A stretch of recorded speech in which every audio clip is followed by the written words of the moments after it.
Hello Virgo, great to have you here. My name is Shauna. Today's reading is a general love forecast for November 2025. As always, take the messages that resonate and release anything that doesn't. Don't forget to like and subscribe to stay connected with upcoming readings. Let's see what's headed your way, Virgo. And then I got really sick, so I'm still recovering from that, and I apologize, but the video, hopefully it is still relevant and it is still helpful for you as we navigate the end of this year, and we're towards the duel. So without further ado, I feel that the energy for this reading is really about, changes coming in at the very last minute. Okay, so I do sense some really major changes coming into the picture for you. And I feel like the message I'm getting is sooner than expected, but then at the same time, it's like very last minute, very unexpected. So that's what I'm getting, and it's kind of a contradiction. So let me just explain. I'm feeling almost like there's something that you have been thinking about, trying to manifest for a very long time. And I feel like for many of you, might be 2 years, the past 2 years, you're just like, I'm waiting around for it. And you're not one to, sit around idle and wait for the tides of change to come swooping in. You guys are very, productive, and you guys are quite like busybody. You like to stay productive. You like to be efficient with your time. So it's not like you're sitting there mulling around waiting for things to come in. So on the one hand, it's always, on the forefront of your mind that you want to implement something. You want to change something. You want to do a drastic move or something very, very, I want to say like, it's like a change that is quite drastic for Virgo. It's quite a drastic change, okay? Because you guys are still a creature of habits. But I feel like you've been mulling over a situation for a very long time. And so it's always on the back of your mind. It's also, on some days, is on the forefront of your mind. And so I feel like you've been waiting for the opportunity or the chance encounter or something to manifest itself. And so I feel like even though you've been waiting for it for a long time, the way that it comes in, it's like when you've given up hope, or when you just like kind of clear it, or maybe even move it from the forefront of your mind into the back of your mind and focus on other things, and finding enjoyment and still moving on with your life. That's when this major drastic change is going to come in. And so it's coming in at a very, I want to say opportune moment, but also very unexpectedly. Okay, so that's what I'm seeing. I saw two images for you, and I feel like the first image is definitely in relations to your love life. The second image is other things that are, that it might have to do with this change. So let me just relay the first information first, and then we'll talk about the 4 cards, because it seems like the reading is split this way. So first of all, I see this man. He's wearing a coat. It's like autumn. He's at a park. It looks like Central Park. It looks outdoorsy. Lots of people around, but not so much that it's crowded. There are a few pigeons on the ground. And he's wearing like a brown coat. He looks very handsome. Like he's, probably 35, 40 at the latest. And he has like a little Ziploc bag of like breadcrumbs. And so he's kind of casting it onto the ground, and the pigeons are like pecking at it. And so he's doing this. He's in a very calm state, but he's thinking about somebody. Okay. It looks to me like, he's on his lunch break, taking a walk, feeding the pigeons, or maybe he finished his sandwich and there are breadcrumbs in that bag. So he's feeding the pigeons. But either way, he looks like he's in an office type of a work environment, because he's dressed like, loafers and slacks and a shirt without a tie, and a brown coat, like a brown trench coat. And so he's thinking about somebody else. He's thinking about somebody. And so the scene kind of splits in half, and there's another image. While he's feeding, there's another image of a woman. She's really pretty. She has blonde hair, and she has a mole, a very distinct mole on the bottom. I want to say right. Yeah, it would be the bottom right side of her chin. You know, like it's a small speckled mole, but it's very distinct for some reason. She has like red pinkish lipstick on. She's in the kitchen. She's wearing an apron. She has blonde hair. She's very young, like probably around the same age. She's cooking a pot of soup. So a really big pot of soup. And she's tasting it from a ladle, and she's adding a little bit more seasoning, salt, pepper, whatever it is. And then she turns off the stove, like it's ready, so she turns it off. And she's looking at the stove. Then she looks at her living room, and she's alone, you know, in this house, in her space. And she's kind of thinking, like, you know, this is such a big pot of soup. I hope, I wish that that other person were here to enjoy this food with me. So it seems like there is a situation where the two of you might have been broken up. I do see, you know, the split scene as in two people that miss each other, that long for each other's company, that's heavily thinking about one another. That's like the whole concept about sharing food, cooking for one another, you know, I guess connecting through food. It seems very nurturing. It seems like it might have been a relationship where there's a lot of community, there's a lot of caring, there's a lot of tenderness, there's a lot of like, you know, mutual affection, and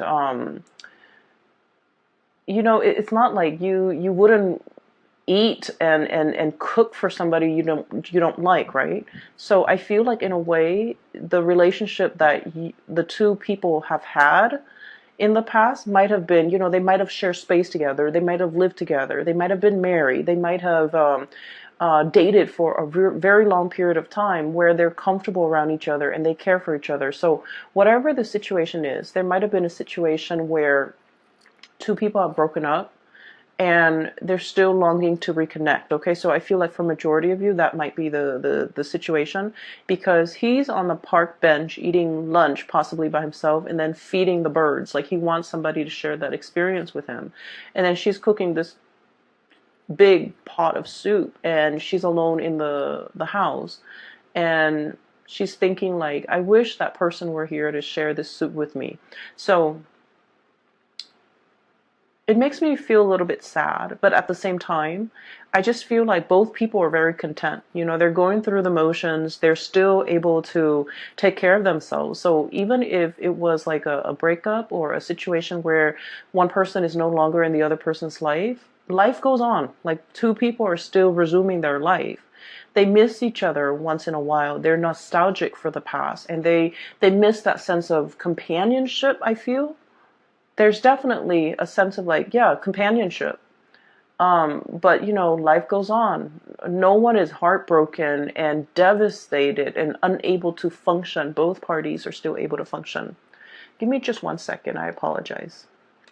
Sorry about that. I was making tea and the water boiled, so I had to turn it off. Um, Going back to that image that I saw, I feel for many of you, the fact that these two people are, you know, in different places, like there might be like geographical distance, and the fact that they're heavily thinking about each other denotes to me like a really strong soul connection. Okay.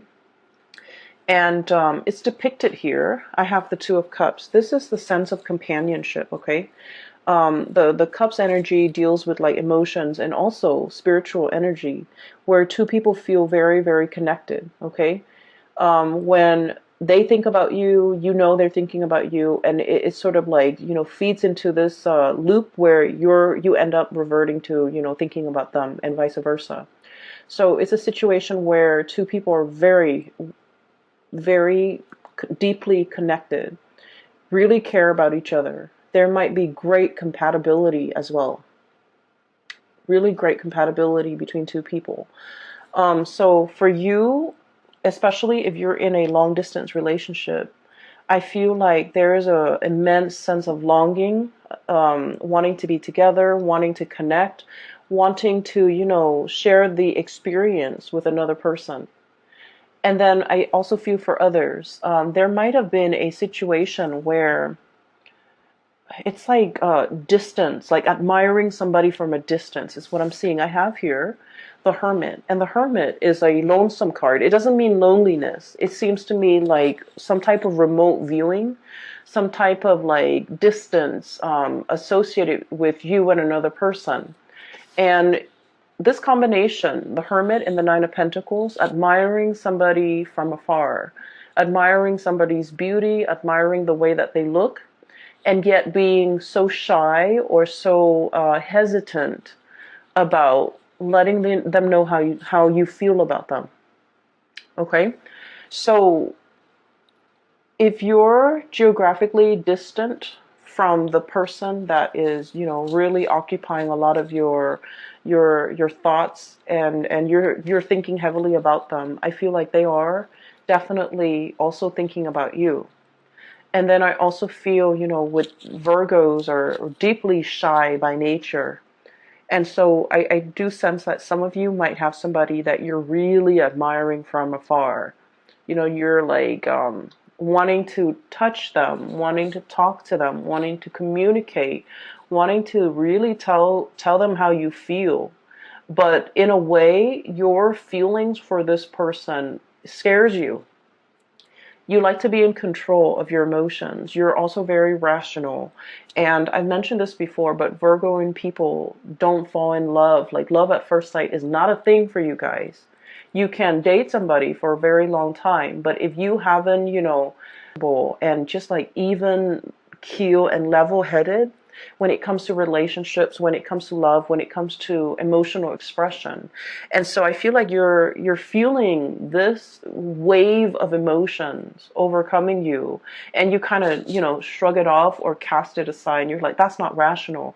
I barely know this person. It's not rational. You really like this person.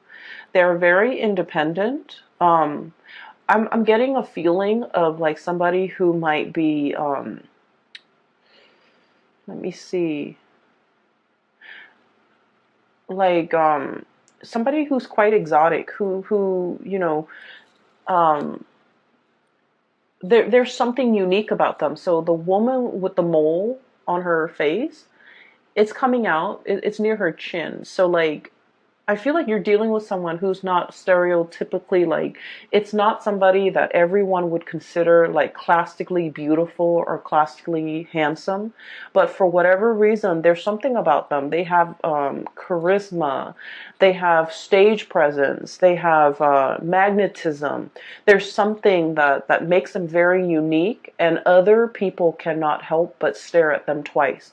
You know how there are some people, they're not classically handsome or beautiful by any stretch of the imagination, but there's something about them that's very alluring, and I feel like it has a lot to do with their confidence, the way they carry themselves, the way they carry themselves. Okay, this is a Nine of Pentacles, very independent, self-sufficient, bold. It's somebody who is like, on the one hand, they can be very earthy, very easygoing, not high maintenance.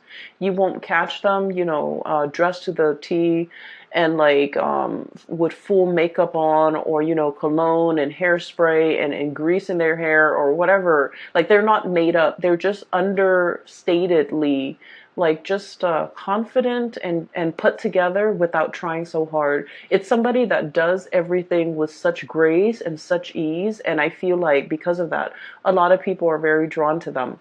And then I also, going back to what I mentioned before, a lot of Virgo people, you guys are really deeply very shy. You do get stage fright. You don't like to be on center stage. You don't like to have a lot of attention on you. You feel a little bit out of place.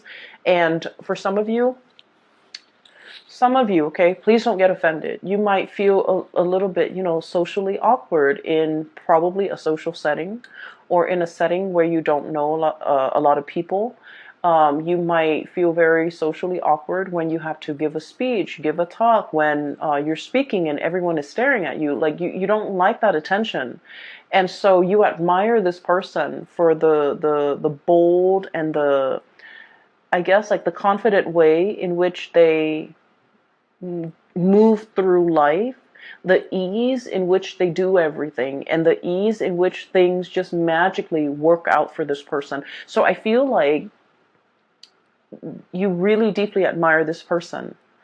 And you might be admiring them from afar. And I feel like for some of you, they are also feeling that way about you.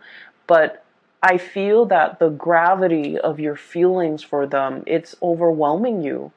You know, like you're kind of dumbfounded about, like, I don't believe in first love at first sight. You know, why do I feel so strongly about this person when I barely know them? There's a little bit of intrigue and mystery here. And it's like you might not know a lot about them. They might not know a lot about you. You might see each other casually in passing, and you might feel like, wow, that would be a really good person for me to date or for me to have as a girlfriend or a boyfriend. And I do sense like they have no idea how you feel. And so, trying to make conversation, making small talk. Virgos don't really like that, but like making small talk and trying to get into their inner circle and trying to, I'm hearing infiltrate, trying to like get one leg in the door, okay? I feel like that might be a really good first step because they might not have an idea as to how strongly you feel about them. And you're kind of scared of the impact that they're having on you, all right? So let me just, that's for like singles. I feel like there's someone who's really capturing your imagination, and I'm just feeling like you're tongue-tied and nervous, and you get flustered, and you might flush and turn red when they're around or when you think about them, because I feel like your desire for them and your feelings for them can be a little bit overwhelming. Okay, so that's for singles. Um, I'm feeling as if, for those who are in a relationship, okay, if you're together with somebody, you and your partner have like you're kind of like at a major crossroads, not because of the relationship, but you're planning to make some major moves, okay? Make some major moves. And I feel like for some of you, we have here the Two of Pentacles. And the Two of Pentacles is about juggling jobs, juggling responsibilities, trying to figure out, do I stay here where it's stable or do I go somewhere else? And I feel like this decision, you're trying to think of it's like it doesn't exist in a vacuum. You're not making this decision alone. There's inputs from your partner. There's considerations from your partner that's like coming into the picture. And so like you're trying to make all the pieces fit, okay? And that's going to become a little bit more apparent when I talk about the next image that I see. Make all the picture like the pieces fit together so that you can, implement some type of a plan. So there's a lot of mulling over. There's a lot of communication. And then I also feel as well, there's a sense of like temptation, okay? You might be in one relationship and you're captivated by another person, okay? I'm seeing a lot of like earth and water. So like another earth sign, Virgo, Taurus, Capricorn, and water sign, Pisces, Cancer, Scorpio. So you might be in a relationship with one of those signs, and then you're like fascinated or interested in another person, okay? And so you're trying to, figure out what course of action to take, what you should do. Do I stay in this relationship or do I jump into another relationship? So I feel like there's a lot of relationship energy, really just occupying a lot of your mind space, okay? And you're very good at compartmentalizing. When you're at work, you put on your work hat and then everything else that's not work related kind of falls away. And then when the work day is over, you take off that hat and then you go home, and that's when you think about all the other areas of your life. So you're very able to compartmentalize. But I do feel there's a relationships, um, thoughts of relationship, decisions about relationships and things like that might be occupying the majority of your time for this month. So that's what I'm seeing here. The second image that I saw is I see this jigsaw puzzle. It's a scene of like a tsunami, like an ocean, you know, waves coming in. Not like a giant tidal wave, but it looks almost like those Japanese, you know, pictures of like tsunamis, like ocean waves. Okay, it's a jigsaw puzzle. It's incomplete. The edges are already filled in, but the pieces are missing from the inside. And so I see somebody's hands putting the pieces together. And the person finds this piece, and the color scheme is very, very similar to something that's part of the wave over here. The color scheme is really similar. So you know how when you do jigsaw puzzles, the strategy is do the edges and then, you know, group all the pieces together that have similar color schemes and then go from there, right? So that's the way I feel like a systematic Virgo's mind would work. Like pieces should fit together. And so the hand holds up, and I think it's a guy's hand. It's a man's hand. And he finds this piece and he's like, oh, it's going here. And then he tries to fit it in, rotates it. It doesn't fit. And he's all like, but it has to. The colors are so similar. And so he puts it down and he was like, maybe there's something wrong with the laser that were used to cut the pieces. So he starts, you know, turns his hand into a fist and starts like pounding on it to make sure it fits. But sure enough, it doesn't fit. And so he puts it aside, and you see it in fast motion where he finds pieces and everything's filled in, and at the very end there's one piece missing. And then he goes, oh, that piece that I put aside, now it goes here. And then the scene just kind of cuts out. So what I'm seeing here, like I mentioned before, you know, there's a time and a place for everything. And everything works when it's supposed to, and everything falls into place when it's supposed to. If we, you know, try to change that logic and try to fit something where it doesn't belong, and we try to stomp it and pound it in, it's still going to resist. Okay, so I definitely feel like there was something that you thought was really right, like in your hearts of hearts, in your mind, no matter how much you mull it over, you're just like, it's perfect, it has to work, it has to work. And for some reason, it didn't work. For whatever reason that you couldn't even understand. I guess that reason was never shown to you, and even till now, you know, whenever that situation happened in your life, even now, you're still perplexed about it. And you're just like, well, it didn't work in the past, you know, and I don't know why it didn't work. What will happen now to make things work? So I feel almost like this, you know, um, it's like a infinity loop, you know, this things coming back full circle, where you're reminded of a time where you try something and you were so 100% sure that, well, the colors are similar, the edges are similar, why didn't it fit? And now a similar situation is coming around, and you're just like, what if it doesn't fit this time? What if it flops on me? Right? And so I feel like there's something coming around full circle. Okay? And whatever didn't work out before, it's going to work out now, because in the past, you forced it. You pounded it in.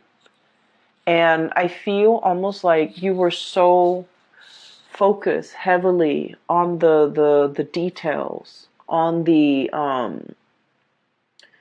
I want to say like you might have been focused on I guess like it's sort of like wanting something so badly, and making sure that it fit even when the physical environment was not right. Does that make sense? And I mean, it got to the point where the man with the jigsaw puzzle, he was like using his fist to kind of like hammer it in, but it didn't fit. And so they're telling you whatever that situation was that made you feel like you doubted your intuition, you doubted your judgment because you were so sure. Whatever it was, it's coming back around. And now you're in a much better space where you're not trying to make things fit, where you're not trying to force things, where you are operating from a place of wisdom and allowing. And that's when the situation is like, it's right, okay? So there's a time and a place for everything. We have to be able to see the big picture in order to understand how the parts all fit together. Does that make sense? And the reason I say that is you have some two cards here that are back to back. Five of Swords. And then the Six of Swords. I'm sorry. Five of Wands. Excuse me. And then the Six of Wands. Okay? So, oh, I'm sorry. This is the Five of Swords. So, the Five of Swords is a situation where we're kind of like arguing, bickering, and the sword energy denotes communication, thought processes, mental processes that might have been faulty, where no one is really getting a word in. Everyone is bickering. Everyone is trying to, be right, trying to prove that they're right. And with the five energies, five indicates some major turning point, some major change, okay? And then we have here the Six of Wands, which is a victory. There's a situation here in the past, it was punctuated with a lot of conflict, with a lot of faulty reasoning, with a lot of just like, I believe this, even though I haven't really done the research, I still believe this.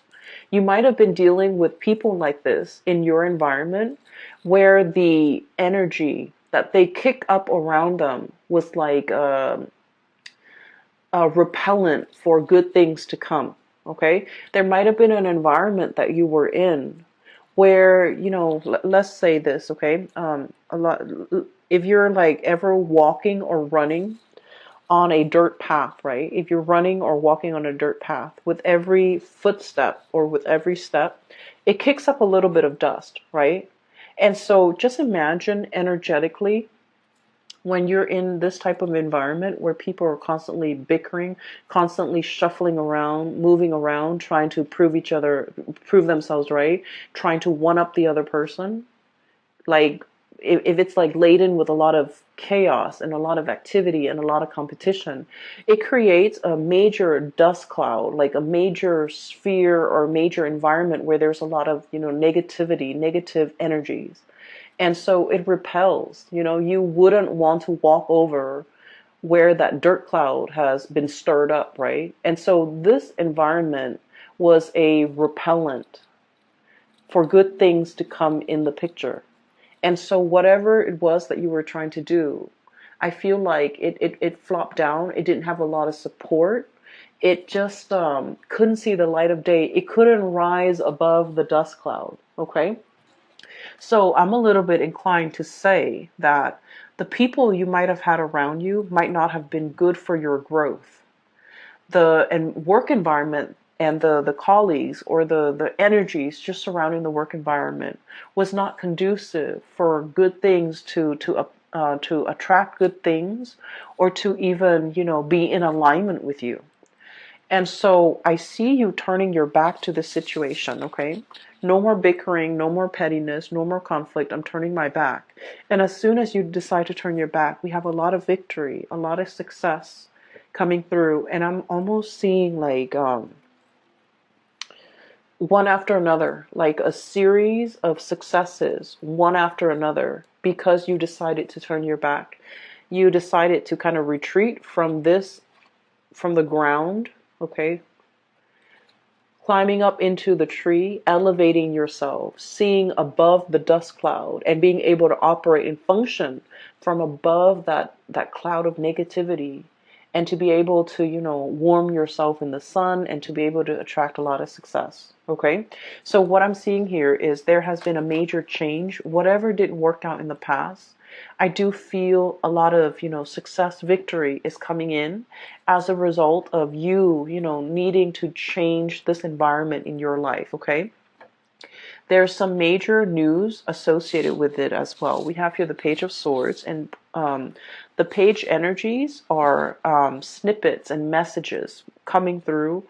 And I do feel like resolution, okay, like being wanting to make a decision but not having all the information, waiting on communication from another source so that you can decide which option to go with. Okay, so I do feel for many of you there's some major swift communication coming through this month in order to splice through that dust cloud and to be able to let things settle, and for you to decide on major changes in your life. Okay.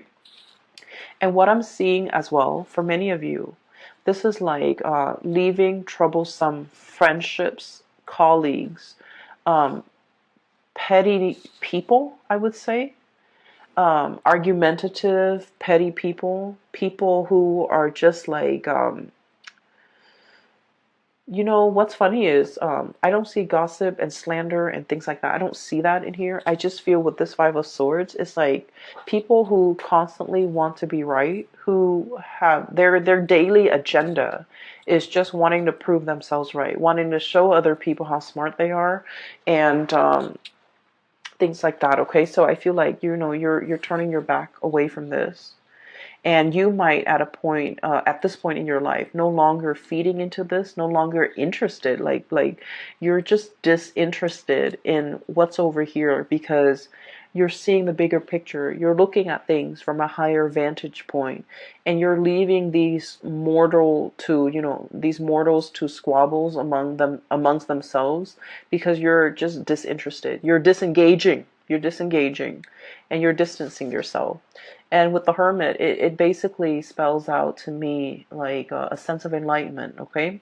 Not being bogged down with the material things that at the end of the day don't really matter, but operating from a higher vantage point, okay? And what I'm also getting, the last three cards in this deck, we have the Tower, sweeping waves of change, okay? So that jigsaw puzzle where I saw the tsunami, the theme is very similar to this card here, okay? What I'm feeling here is, I